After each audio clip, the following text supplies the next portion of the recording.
ఈసారి మా కన్యస్వాములందరూ కలిసి రంగు మార్చి నీకు చామంతులు తీసుకొచ్చారు. అయ్యా అయ్యప్ప నీకు చామంతి చామంతి చామంతి చామంతి చామంతి పూల వందనమో నా స్వామి అయ్యప్ప. నీకు చామంతి పూల వందనమో నా స్వామి అయ్యప్ప.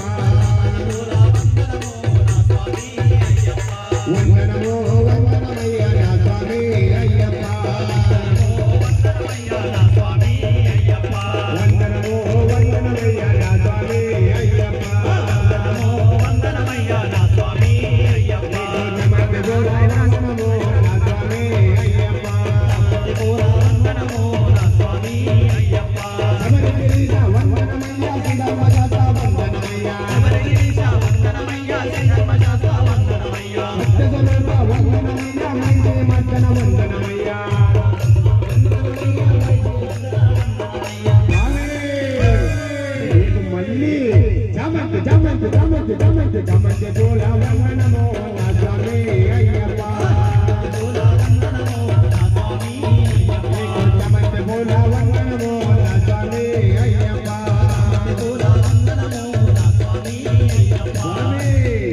ఇక్కడ పూజ చేయించుకుంటున్న స్వాములు వారి కుటుంబ సభ్యులు నీకోసం చామంతి పూలు తీసుకొచ్చారు. అయ్యా అయ్యప్ప వారికి వారి కుటుంబ సభ్యులు ఎల్లవేళ ఆయురారోగ్యాలతో ఉండాలని అయ్యప్ప నీకు చామంతి పూల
శరణమయ్యప్ప స్వామి అయ్యప్ప శరణాలు మరవలే విడవలే అయ్యప్ప శరణమయ్యప్ప స్వామి అయ్యప్ప శరణాలు మరవలే విడవలే అయ్యప్ప శరణమయ్యప్ప స్వామి అయ్యప్ప శరణాలు మరవలే విడవలే